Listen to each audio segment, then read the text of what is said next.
Vamos então para a nossa lição nesta manhã. O título da lição é... Tem gente para cada luz, não? Paga essa luz para nós aí, para ficar melhor. A deturpação da doutrina do pecado.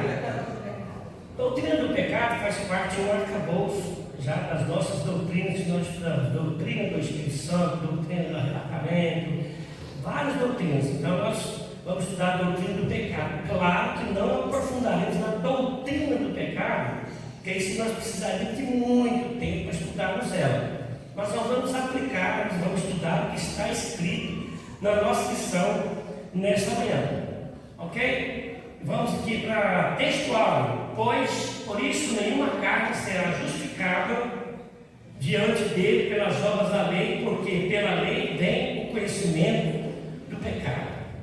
Como é que você sabe, você que é motorista, sabe que não pode ultrapassar no sinal vermelho? Porque tem um sinal que está vermelho. Como você sabe que pode ultrapassar? Porque quando está no sinal vermelho, você pode ultrapassar. Isso até meus netinhos sabem. O netinho tem 5 anos, sabe. Vovó, pode ir. Ele sabe. Por que eu estou dizendo isso? Porque a lei, nós vamos falar aqui com vocês, que a lei, a finalidade da lei é o pleno conhecimento do pecado. As leis do trânsito existem para você obedecer. Assim como a lei que eu falo é a lei de Moisés. Ela existia para dar o pleno conhecimento do pecado, embora que a lei não perdoava. Ok? Lei não perdoava. A lei era um alerta para que aquela pessoa prestasse atenção que aquilo era errado. Assim como o semáforo, lembra do semáforo que eu falei para vocês. Ok? A lei revela o quê? A realidade do pecado. A lei revela também a natureza maligna do pecado e a força mortal que o pecado tem. Revela tudo isso a lei. Quer dizer, ela mostra a falha, ela mostra a natureza dessa falha e mostra o resultado dessa falha. Isso a lei fazia e bem feito. Só que o povo não obedecia. É tanto que de vez em quando você vê o carro que eu tomo no outro sinaleiro. Alguém errou. Um sinal está fechado para um rir perto do outro, um pegou, ultrapassou exatamente igual a lei. Quer dizer, a lei mostrava, revelava, mostrava a doença e mostrava o resultado final daquela doença se você continuasse naquela situação. Eu estou falando dessa introdução para a gente entender por que o comentarista caminhou na deturpação dessa doutrina chamada pecado. Pecado é doutrina, a gente vai ver algumas coisas só. E também ela mostrava a culpa irremediável do pecado, ou seja, ela mostrava que não tinha como você se safar dela, você sair dela. Errou, tem que pagar, irmão. E aqui eu queria abrir um parênteses, que não está nem no script, é que tem gente que quando vê aquela passagem de Gálatas, tudo que o homem planta, ele colherá.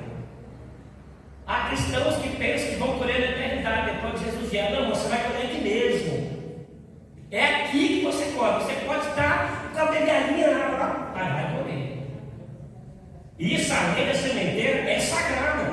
Vamos fechar esse parênteses. É igualzinho a culpa irremediável do pecado. A lei mostrava a realidade.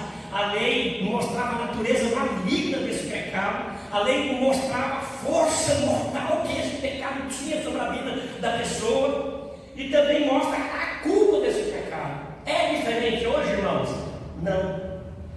É a mesma coisa hoje. Parece que eu estou vendo Moisés mostrando a lei para nós. Aqui, irmãos, olha, é que eu gosto. Aqui, a lei é essa aqui. Não é diferente, irmãos. Tem gente que acha que Deus modernizou, né? Deus modernizou, tirou a pagona, tirou a bengala, não senta no trono mais, agora é de drone. Tem gente que acha que Deus modernizou. Não. Deus é o mesmo, a própria Bíblia diz em Hebreus, né, que Jesus é o mesmo ontem, hoje será eternamente. Jesus sendo Deus, partícipe da Trindade, é o mesmo.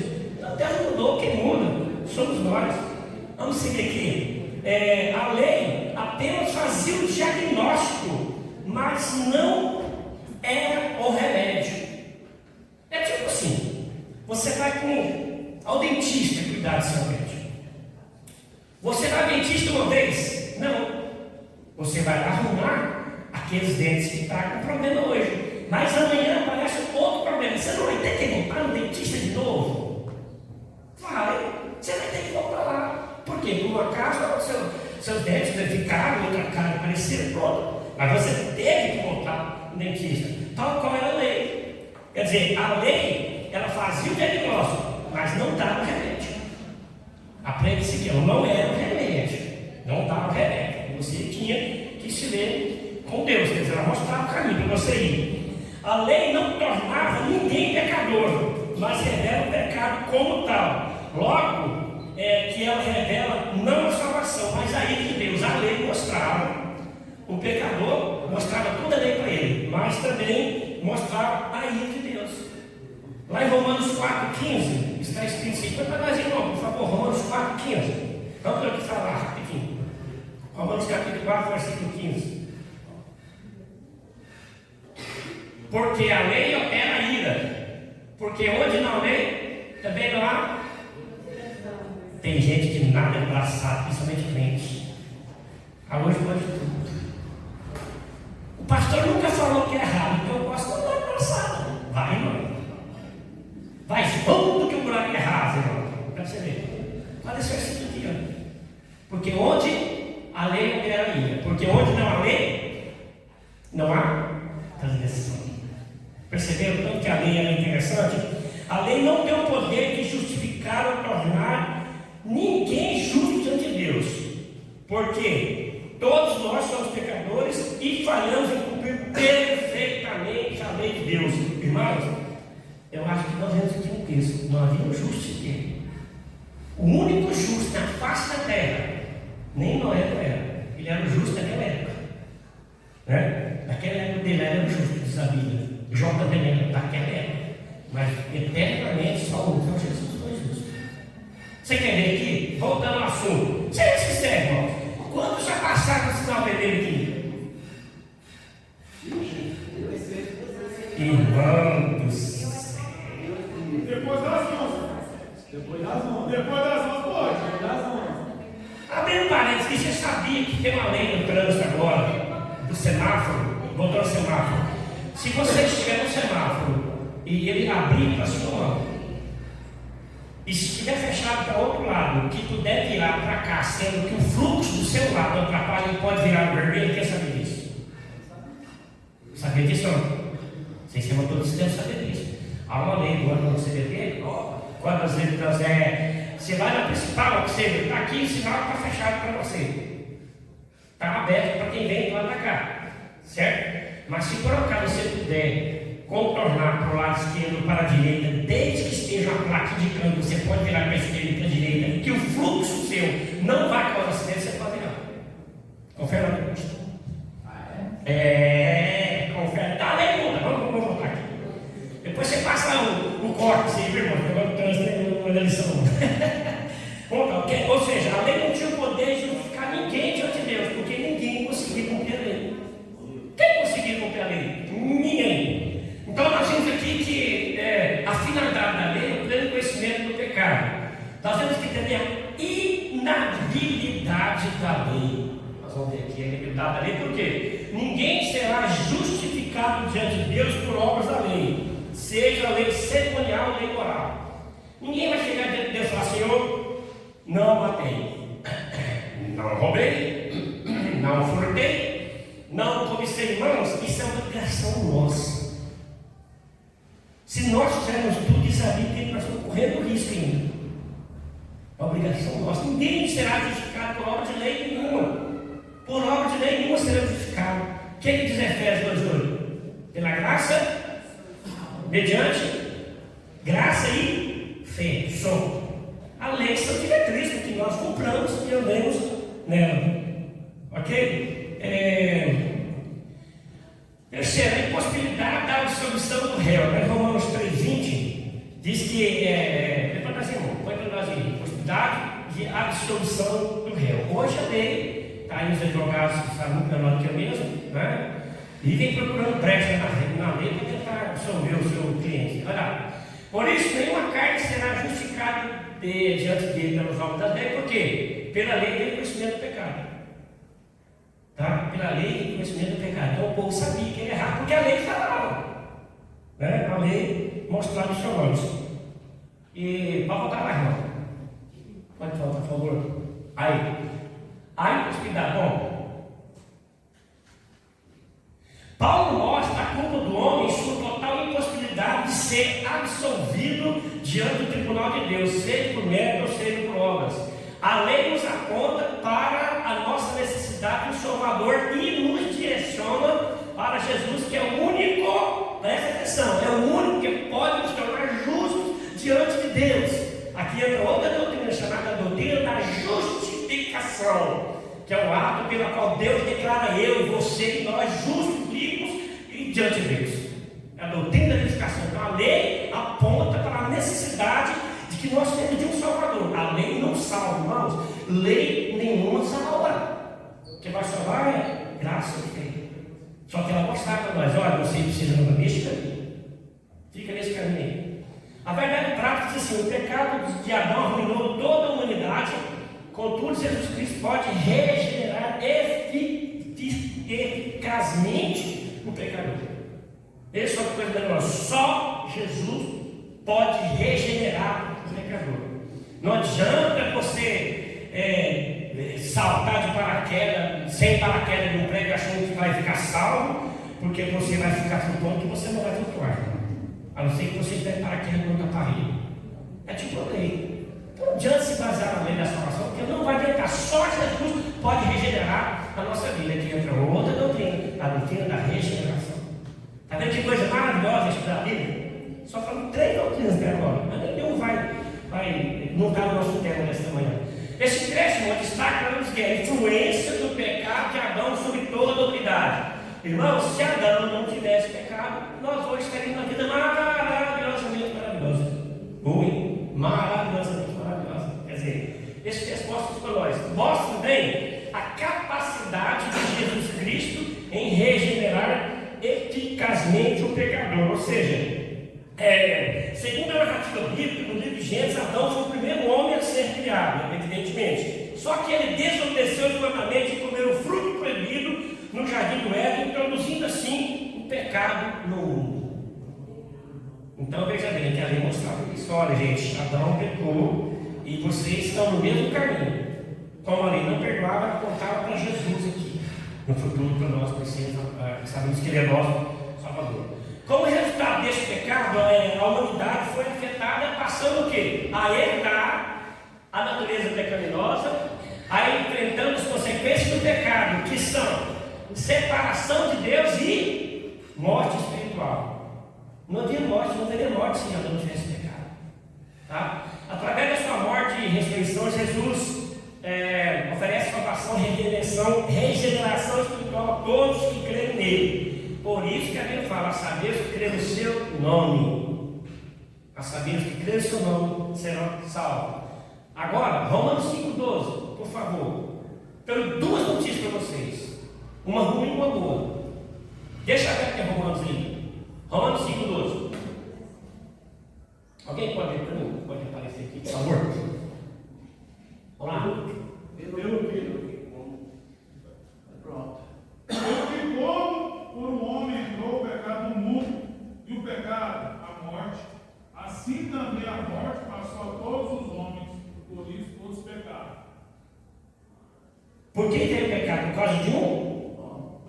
Tá. E por causa desse homem, a Bíblia diz que a morte que ele enfrentou passou para mim, passou para você, passou para nós. Essa é a notícia ruim que eu tenho para vocês. Não é nem a Bíblia que fala, né? A notícia ruim. Diga. Aqui enfatiza a noção do pecado que Adão afetou toda a humanidade, resultando da condição pecaminosa que nós todos somos compartilhados. Agora a notícia boa, mesmo Romanos 5, 18 e 19. Se lá em cima 1 trouxe perdição para nós, nesse versículo nós vamos ver a resposta que Deus deu para esse pecado de Adão. Vamos para nós em Romanos 5, 18 e 19. Romanos 5, 18 e 19. Pode passar para frente aqui. Glória a Deus, aleluia. Pois assim como por uma só ofensa veio o juízo sobre todos os homens para a condenação, assim também por um só ato de justiça de Jesus veio a graça em todos os homens para a justificação da vida. Porque, como pela desobediência de um só homem chamado Adão, entre parênteses, a gente entende, muitos foram feitos pecadores, assim pela obediência de um Jesus, muitos serão feitos justos. Irmãos, chega na sua casa, dá uma olhada nesse capítulo 5 de Romanos. Que coisa maravilhosa! É passar de dois Adão, né? Um Adão terreno e o celestial. Dá uma olhada na sua casa, porque é muito maravilhoso. A gente vai comentar por qual do tempo, ok? Vamos lá, devagar. Então nós percebemos o quê? Duas notícias, a boa e a ruim. A ruim é que, pelo pecado, lá da transgressão da lei, Adão trouxe para nós morte e destruição. Mas a boa é que Jesus trouxe a salvação para nós e nos regenera através da nossa fé que nós estamos vivendo. Ok? A introdução da exposição fala assim que a queda do homem foi grande e o homem estava distante de Deus. E mesmo sabendo que o homem está distante de Deus, irmão, muito mais o homem se separa de Deus. Vocês sabiam que a igreja que está fora, as pessoas que são longe de Deus, está pelo menos 3 vezes mais a igreja que está hoje na igreja? E vou repetir. Aqueles que desviaram-se da fé, apostataram da fé, 3 vezes maior, no mínimo, do que os que estão hoje seguindo Jesus. Por quê? Porque se afastar de Deus. Se afastar de Deus, ficar longe de Deus. Porque assim, as teologias modernas, que o povo ver lá, só acho que 3 ou 4 no máximo, as teologias modernas vêm deturpando a doutrina do pecado original, cauterizando e aprisionando mente no engano do pecado. Nós vamos ler a referência que vale a pena. Leia lá depois, Timóteo, na sua casa tem depois lá. Você vai ver lá essas doutrinas modernas. Por isso que eu falei sobre a modernidade aqui. Deus não modernizou, não. Deus é Deus e nunca deixará de ser Deus. Tem muito crente que brinca de ser crente, mas o diabo não brinca de ser diabo. O diabo não passa rasteiro, porque não sabe o que ajudou. Jesus, meu Senhor, o diabo passou rasteiro. Passou não, você caiu porque você quis. Você foi enganado.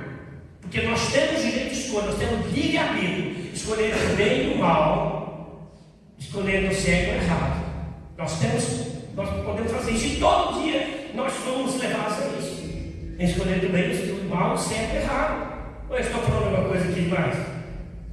Isso aí é verdade, porque o povo, hoje em dia, a gente vê muito, nós com os pastores, a gente vê, os irmãos não vigiam e caem porque pecaram. Vamos falar sério, pecar não é ruim, não, pecar é bom. As consequências do pecado é que são desastrosas.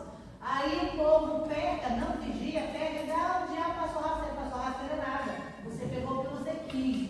Você teve a oportunidade de dizer não, mas no entanto você disse sim. Temos que acabar com as consequências.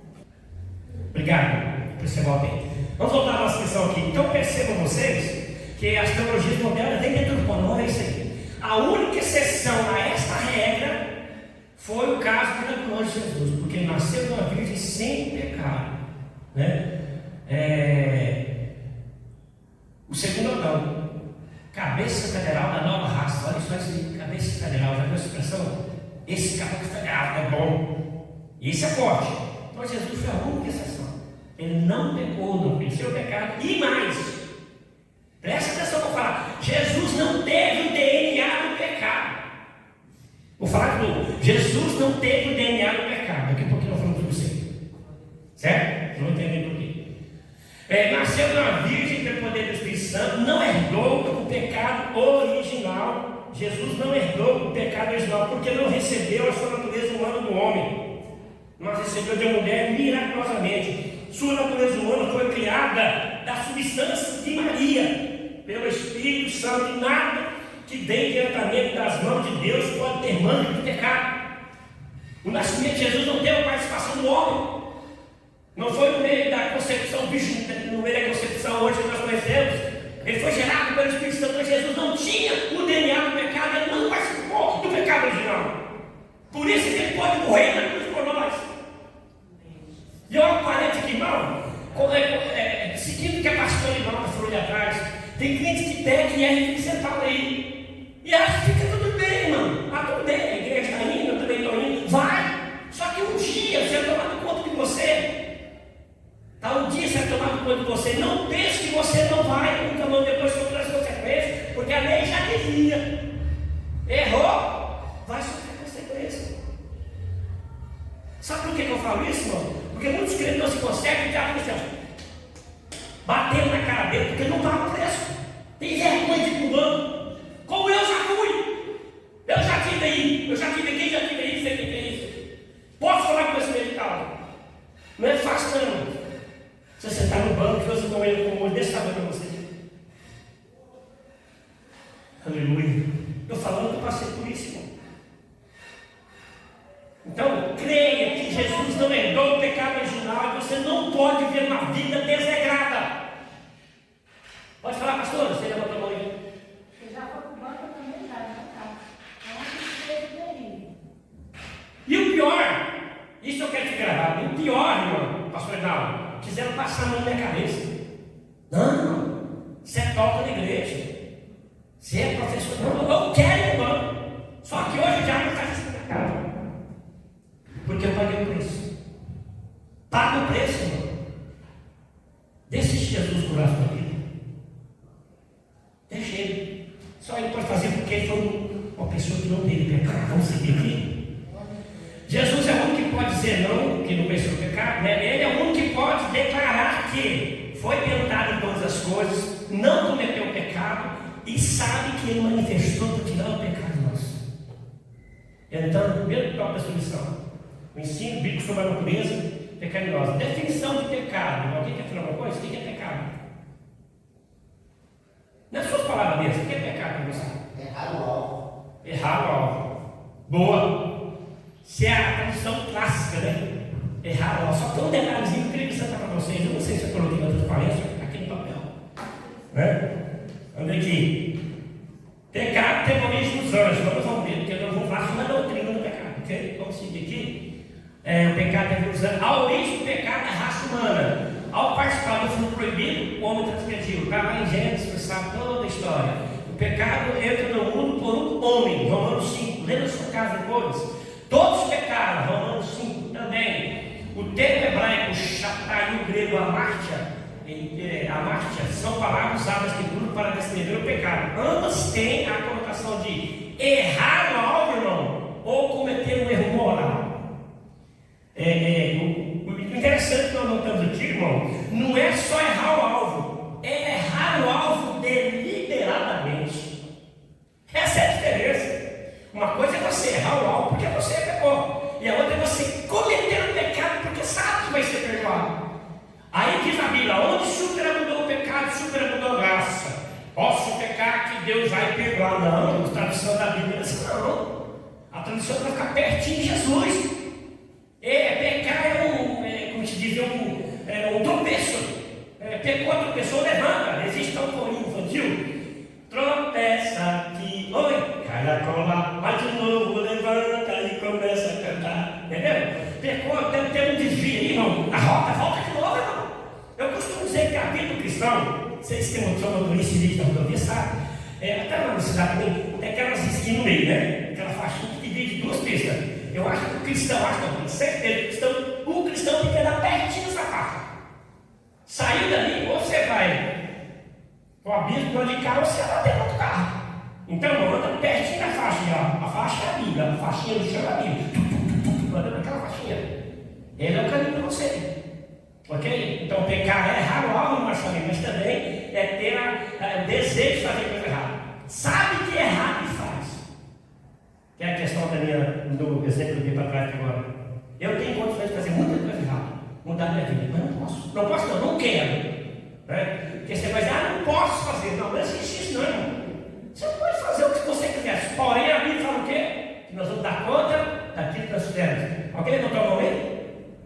Falando a respeito do trabalho, como eu estou falando, né, como é contador, eu trabalho também numa empresa que já vai fazer 14 anos, e lá mesmo eu fui tentada várias vezes. Inclusive, uma vez quase que eu fui embora, porque o patrão dentro da sala e disse para mim que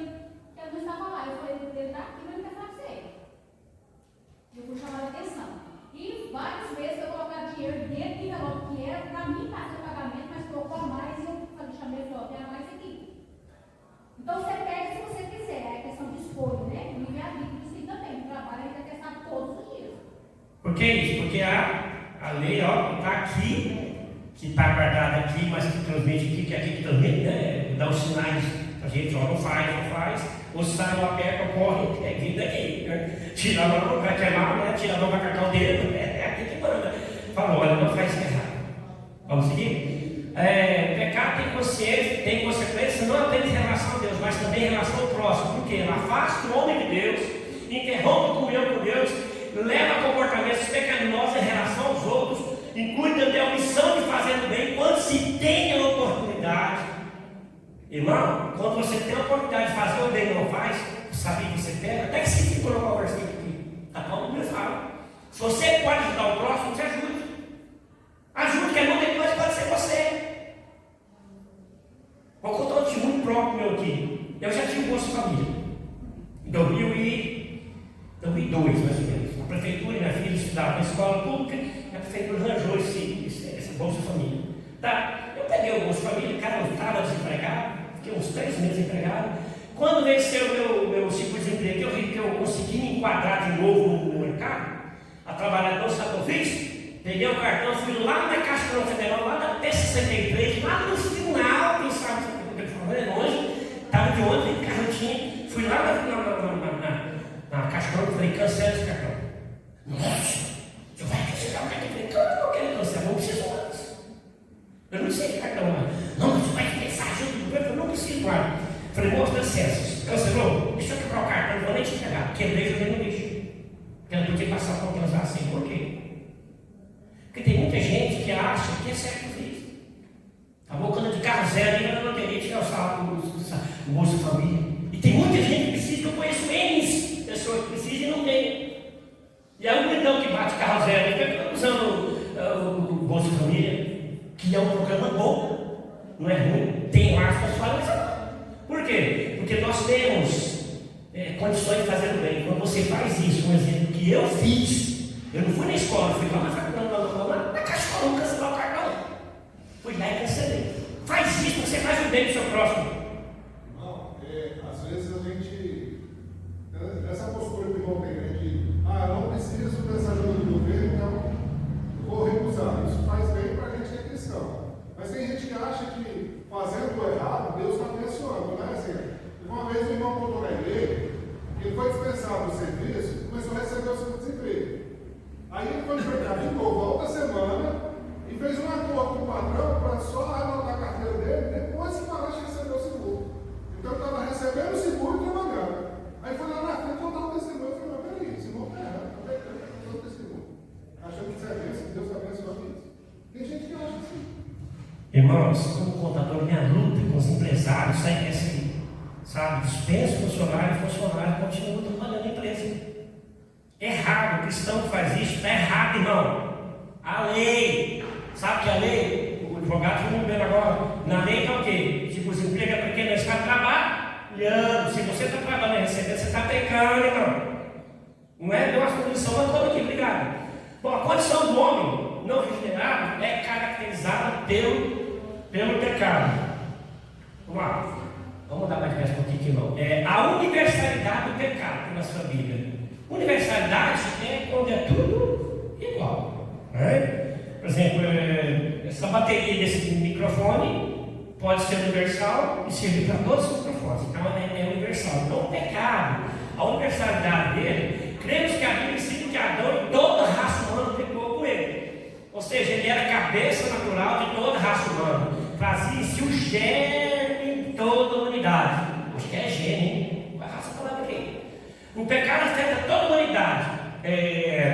Afeta toda a humanidade. Deixa eu ver aqui, irmão. A transgressão de Adão teve um impacto universal, corrompendo a natureza humana e colocando todos os seres humanos na mesma condição. Esta corrupção se manifesta em nossa inclinação para o mal e a nossa incapacidade de alcançar a perfeição pelos nossos próprios esforços.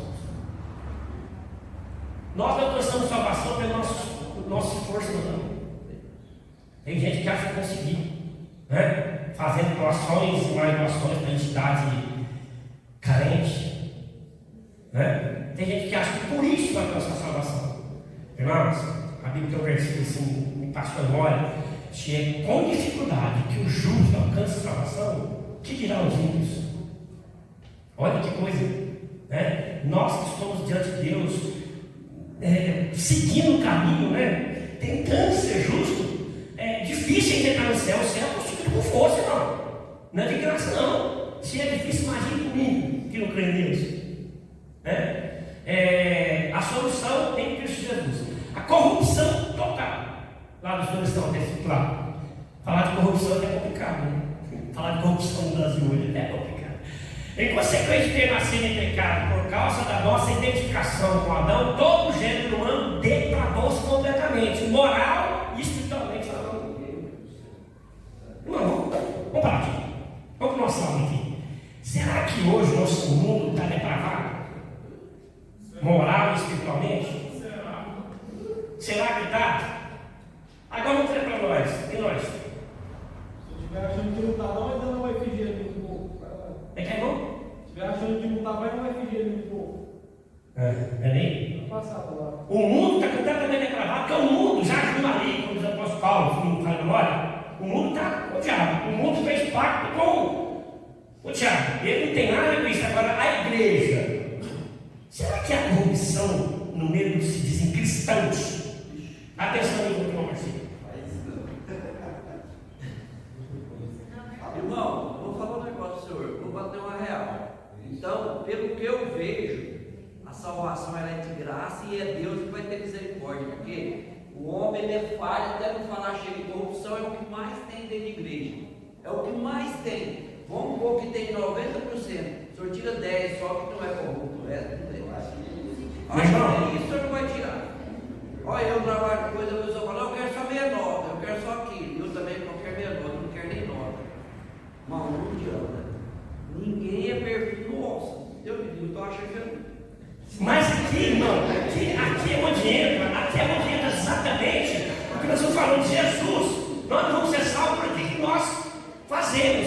Mas se nós andarmos pertinho da risca, pertinho de Jesus, pertinho da Bíblia, Deus vai entender que você errou, você reconhecer. Olha, você errou, você tem que reconhecer que errou, irmão. É um pouquinho. Não vai ficar no erro. Não vai chegar diante de Deus, ó Senhor, eu errei, porque eu comprei meia nota que no nosso assunto, eu fiz um acolchambramento ali, que quer. Ai, você quer? Não, você tem que confessar aqui. Sim, tem para conta. Bom, Palmeiras, eu não sei se é correto a expressão que eu vou fazer agora.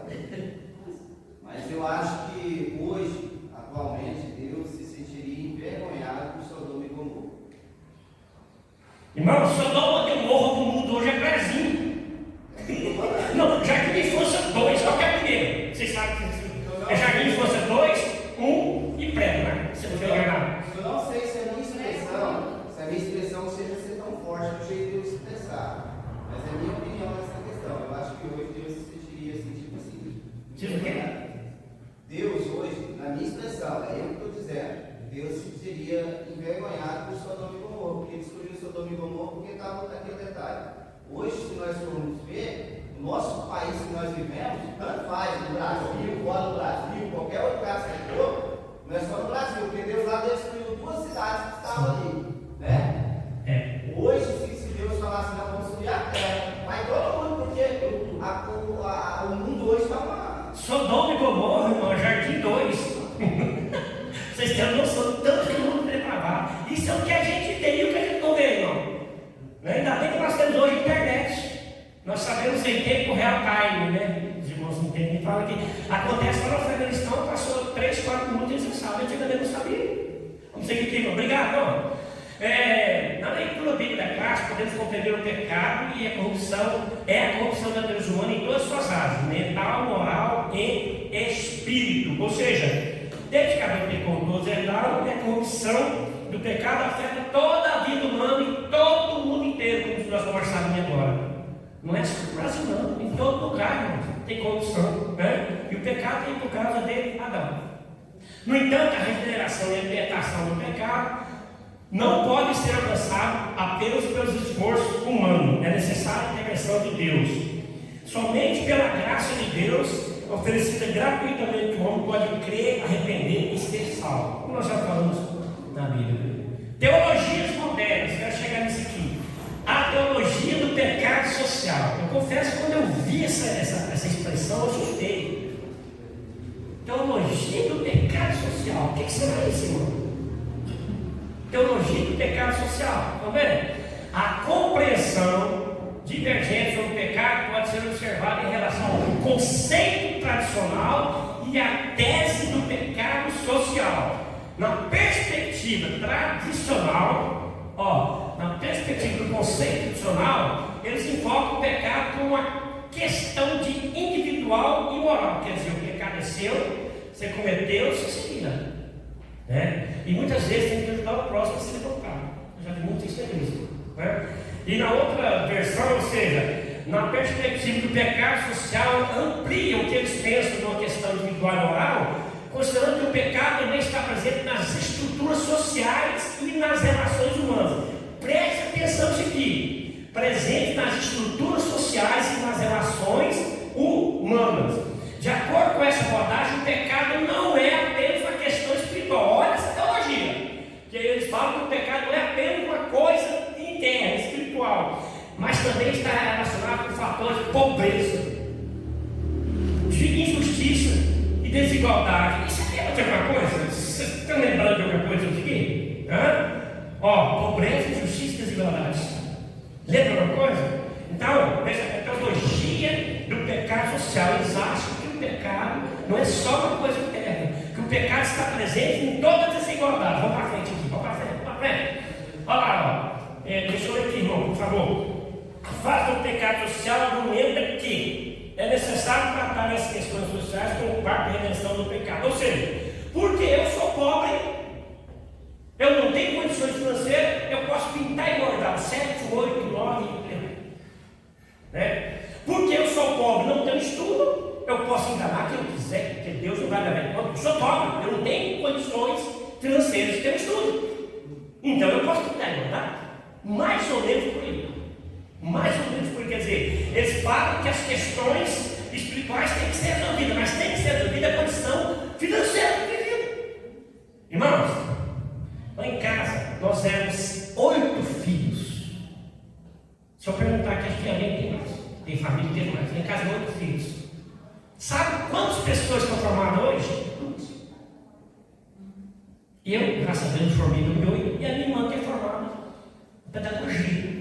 Os 2 mais novos, pronto, os 2 mais novos. As 2 rapinhas do tacho. Porque na época não tinha condições. Agora eu sou pobre, eu vou pecar, eu vou roubar, eu vou matar, eu vou estuprar, vou sequestrar porque eu sou pobre, Deus não vai levar em consideração. É mais ou menos isso que eu falo. Resumo tal, a teologia do pecado social. Fala que o pecado está presente só no ser humano, mas na sociedade em geral, que faz com que esse ser humano peque que é. Ora, irmão, peraí. Um tempo atrás eu estava no mercado, uma criancinha de 3 anos de idade para com o pai, e eu estava no caixa e a criancinha foi, surrupiou o doce, escondeu no roupinha dele, ficou assim, com o doce. Aí o pai, nossa, olha que gracinha. Falei, tá. Lá na frente você vai no presídio e falar gracinha de bom que vai roubar. São pequenas ações, pequenos gestos que complicam a vida da criança. Vocês são pais, sabem melhor que isso, do que eu, com os meus 25 anos de idade. Vocês estão mais velhos, sabem bem disso. Tem que ensinar a criança o caminho. Tá mais ou menos por aí que a menção esse povo da teologia do pecado social. Fala, pastor. Eu, quinta-feira, eu estava dando compra mais ou menos. Eu fui uma atitude dessa de uma menininha de mais ou menos assim, uns 6 anos. Sabe o que ela estava fazendo? Ela fez uma vez e correu para o pai. Depois ela voltou de novo. Então, eu fui ver. Ela foi na gôndola de doce, desses biscoitinhos recheados. Foi lá, rasgou a boca, comeu o bombom, a bolacha e correu de novo. Depois ela tornou voltar. Falei, minha filha, seu pai está sabendo o que você está fazendo dentro do pecado, eu também com ela. Falei, pô, pai, com isso que eu vou chamar o fiscal para você. Arregalou os olhos e saiu toda desconfiadinha. Mano, se ela faz isso com essa idade, o que ela está fazendo há uns anos? Não, é uma borrachinha, é um lápis, cor, daqui um pouco. Mas a teologia do pecado social diz que não tem problema. Tem problema. Não tem problema. Pode que seria pecado, mas nós temos que tolerar isso. Não é o nosso assunto, não vou estender muito. Vamos seguir aqui. Teologia da libertação. Teologia da libertação. Teoria e prática. Não. Quem não quer ser liberto? O povo de Israel que estava no Egito não queria ser liberto? Claro que queria, irmão. 400 anos de escravidão, sofrendo, né? Ó, chicotaram todo dia. Ainda tinha que fazer tijolo, colocar uns mato, não sei, né? Alfafa, não sei como é que chama esse negócio aí. Tinha que colocar mais não sei o que e fica rendendo mesmo tanto tijolo. Aí Deus liberta, eles vão lá no negócio do mar, do deserto, quando chega no primeiro mar, primeira barreira, olha para Moisés. Falei, Moisésão, era melhor não ter ficado no Egito comendo cebola pote, né? Tomate vencido. Um pratinho meio estragado. O que vai fazer agora? Você trouxe danado do Egito para morrer aqui? O que é isso? A pessoa quer ser liberta, mas não quer fazer a parte dela, não, irmão. Deus liberta? Sim ou não? Sim. Mas você tem que fazer a sua parte para entrar nesse caminho. Que é exatamente o que a teologia da libertação faz. Porque na teoria, olha a teoria dela. A quem segue? Jesus. Tá? Olha o que mais. O que a quem dá opção preferencial? Aos pobres, né? Tá? E até praticam, divide o pão. Tem coisa melhor que isso, mano? Tem coisa melhor do que esperar pelo céu, pelo paraíso? A teoria deles é essa aqui, ó. Seguem Jesus, ajuda os pobres, reparte o que tem, espera o céu. Mas sabe qual é a prática deles? Ou seja, a teologia da libertação é uma corrente teológica que vem lá de Karl Marx. Quem estudou sabe o que é Karl Marx, né? Seus principais expoentes e fundadores foram Gustavo Gutierrez, lá no Peru, e Leonardo Boff, do Brasil, lá no início da década de 70. Eles vão pregar essa teologia de libertação aqui. Na teologia de libertação fora da igreja não, é lá fora, porque lá fora a teologia tem também. Só que do modo deturpado, ok? Essa abordagem busca a libertação do oprimido das estruturas opressoras perante as sociedades. Quer dizer, quanto mais pobre, melhor. Eu li um livro uma vez que falava assim: quanto você se torna dependente da pessoa, mais poder ela tem sobre você. Vou repetir: quanto mais você se torna dependente de algum sistema, seja de igreja, religioso, ou seja, de uma agiota, de um banco, quanto mais você se torna dependente dele, mais poder ele tem sobre você, mais domínio ele tem sobre você. Tá vendo? Uma das características da teologia é ênfase na indignação social e é na busca da justiça social, econômica e cultural. Até parece que a gente não conhece isso, que não é o nosso assunto essa manhã, né? Pelos seus proponentes, o estudo teológico não deve estar centrado apenas na doutrina da Bíblia para libertar o ser humano do pecado, mas também nas lutas contra a injustiça social. Eu sou a favor também. Eu acho que tem que ter justiça social para todos, mas não nos moldes que essa teologia prega. Liberalismo teológico, outra forma aí, né? Olha só a coisa maravilhosa, tópico 3. Olha o que eu coloquei ali, irmão. Vocês estão dando para vocês verem? Né? Não está dando para vocês verem, mas aqui, ó. Aqui tem uma plaquinha, aqui tem um muro. Aí tem o pessoal que tem uma tesoura aqui que cortou esse ser humano aqui, esse desenho aqui do muro. E está escrito lá assim, ó. Agora dá. Agora encaixou. Não sei se vocês percebem, você vê depois aqui, exatamente isso. Quer dizer, agora encaixou, agora está certinho. O que quer dizer isso para nós? Que o liberalismo teológico ele tenta amoldar as falhas dele na Bíblia, e não a Bíblia nas falhas dele, e não a lei. Ele quer amoldar ele a lei, né? Ele acha que ele faz o que ele quiser, que tem a Bíblia está belezinha. Mas não é para esse lado de mudar, não. Por quê? Após a reforma dos nossos irmãos, Lutero, essa linha de liberalismo teológico começou a ser estudada. Ele questionava a inerrância e a inspiração da Bíblia Sagrada e a infalibilidade dela. Irmão, escreva o que eu estou falando para você. Todo pensamento que vai contra isso aqui, porque não precisa mais do que isso aqui para a gente ir para o céu. Todo pensamento que vai contra isso aqui escreve, estou falando, não tem como. Não tem como. Tudo que vai contra a Bíblia é heresia. E justamente isso aqui, o liberalismo teológico. Hoje, pastor Rinaldo, você que está há 45 anos aqui no Estado, hoje pode-se tudo e fala sem medo de errar. Eu tenho dó dos pastores que têm compromisso com a palavra, tal qual o nosso, porque só que outros não têm esse compromisso. E eu pergunto: que céu que esse povo vai? Porque o meu não é. Diz um hino do Vitorino Silva, procuro depois, chamado Consequências. Parece que eu estou vendo cantar aqui agora. Gravou em 1980, o hino por aí. É um hino muito atual. Lê lá para você ver. Escuta assim: Consequências, Vitorino Silva. Lá fala que pecar, parece que pecar não é pecado mais. Parece que errar não é errado mais. Né? Aí vocês ouçam assim. O testemunho do pastor, ele foi mesmo dando testemunho. Ele dando testemunho. Ele era casado. Ele é casado. Ele pregava e tudo, e cada igreja tinha um amante. Eita. Cada igreja que ele ia assim, os mais comuns, ele tinha um amante lá. Só que ele perguntava a Deus, falava assim: Deus, por que toda vez que eu prego, o Senhor cura, o Senhor salva, e a cura que eu vejo é assim, agora não. Aí depois de muito, ele disse que ele sonhou, mas eu perguntei para ele assim: ó, no fim dos tempos a gente conversa. No fim dos tempos, porque Deus não tem compromisso com o homem, Deus tem compromisso com a palavra. Irmãos, tem um versículo na Bíblia que me aperta demais. Senhor, procurei seu nome. Senhor, eu cantei o Senhor muitas vezes, até chorei quando eu cantava. Quando eu pregava, tem que estar que eu coloco assim, ganhei 5.000 almas. Fui daqueles. Ah, Senhor, eu ouvi tanto que aquele irmão precisava de uma cesta, ele precisava de uma todo mês leva duas.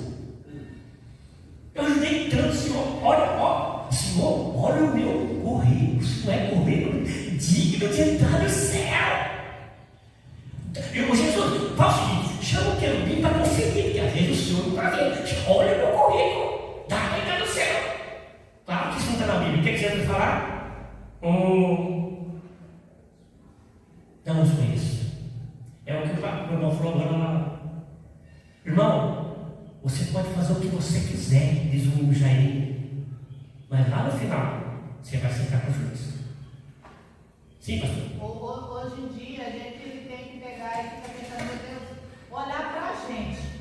Porque se você for olhar para a vida dos outros, você vai procurar junto com ele. Porque hoje o mundo está normal. O mundo, entre aspas, porque a igreja, infelizmente, entrou no mundo. É normal os pastores traírem as esposas. É normal os pastores dos crentes irem para o motel para variar o ambiente. Entendeu? São fantasias. É normal o jovem dormir na casa da namorada, o namorado dormir na casa do jovem. Então isso é normal. Eles terem fazerem sexo antes do casamento, se masturbar, isso é normal, infelizmente. Isso no mundo não está na igreja. O que a pastora Rinaldo falou é seríssimo. Não está na igreja. Seríssimo. Isso não acontece fora, está acontecendo na igreja. Quer que eu vou mais um pouquinho? Quer? Então tá. Por que tem muitos filhos de pastores? Porque ser pastor é um encargo, é uma chamada. Não que o diabo atenda mais os filhos dele, mas vamos para o lado dele. Por que tem muitos filhos de pastor? Porque o diabo sabe, se atingir a liderança, os liderados também são atingidos. Por que tem muitos filhos de pastores se desviando hoje? Se desviando moralmente. Moralmente. Temos cantores famosos, então eu não vou citar o nome, porque pode dar problema. Virou a fome. Agora eu posso. Agora eu posso, porque Deus ama a todos. Vai nessa tua força, varão valoroso. Você vai parar no buraco do tamanho do mundo. Né? Estava até aqui, pastor, não falar isso aqui. Se você falou agora aí, estava até aqui, pastor, estudou, acho que ficou nessa. Tem um hino do Choque Santo. Tem nada a ver. Isso é normal. É da coisinha que faz crente se dar mal. Tem nada a ver. Isso é normal. É da coisinha que faz crente se dar mal. Lembra? Ouve lá, irmão, depois. Eu não sou antigo. Eu sou tão antigo quanto a Bíblia, mas sou tão atual como só você. Nós temos que falar, né? Deixa eu ir um pouquinho além, já que vocês estão indo além. Eu atendo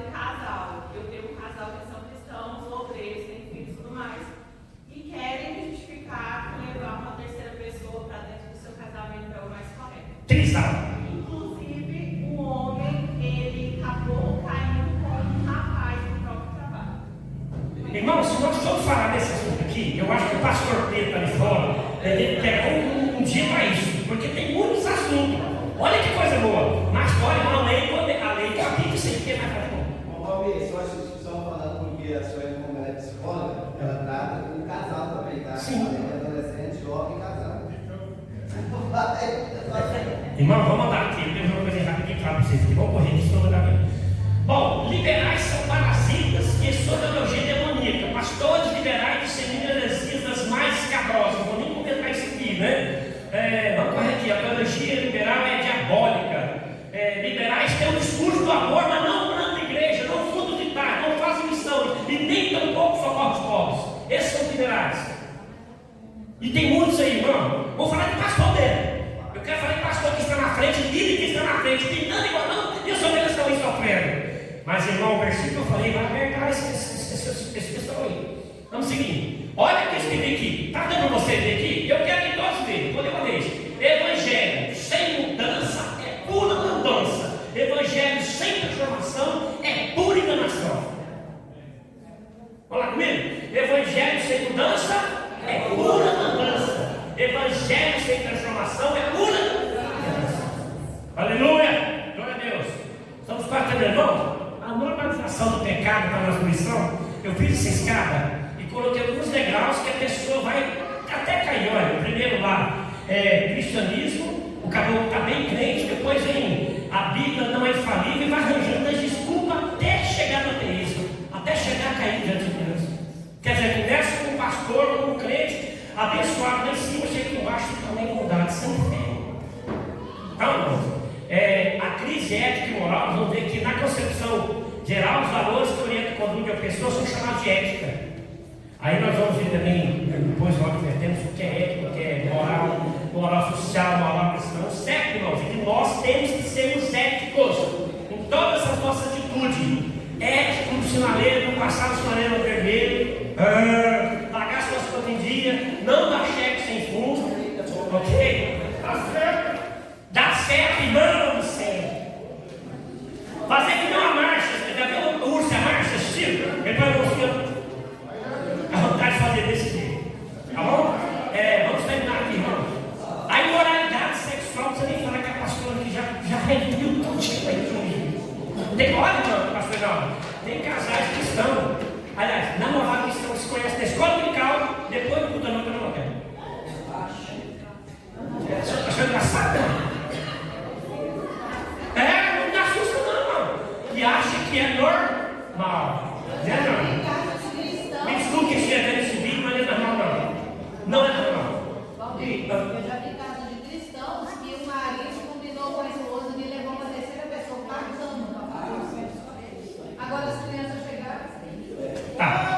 Então a dessacralização da pessoa, só resumindo, a pessoa pensa o que? Na dessacralização, que é o terceiro grau da solução. O corpo é meu, eu faço o que eu quero. É aqui onde entra o aborto, né? Aqui é onde entra o aborto. Cuidado, irmão. O seu corpo é seu, mas aquele senão aquele corpo é tempo do Espírito Santo. O Espírito Santo não habita em imundícia. Tá bom? Aí para você ver isso aqui, ó, a dessacralização, faz o seguinte, vocês conversam diante de Deus, ó Jesus, o corpo é meu. Eu tenho as minhas regras. Sabe o que Deus fala para ele? Fala o seguinte: cria o universo, cria o mundo, depois você vai brincar comigo. Você não criou nada. O corpo não é seu. Tá? Vamos ser puros, irmão. Vamos ser santos. Tentar, irmão. Ficou comigo aqui, ó. A igreja verdadeiramente atuante é aquela que continua lutando na terra contra a influência da carne, do mundo e do diabo, do pecado e da morte. Deus abençoe a todos vocês. Que nós saibamos levar nossa vida diante de Deus, moldados pela palavra dele, que é essa palavra que nos mostra o caminho eterno, o caminho nosso. Deus abençoe a todos vocês.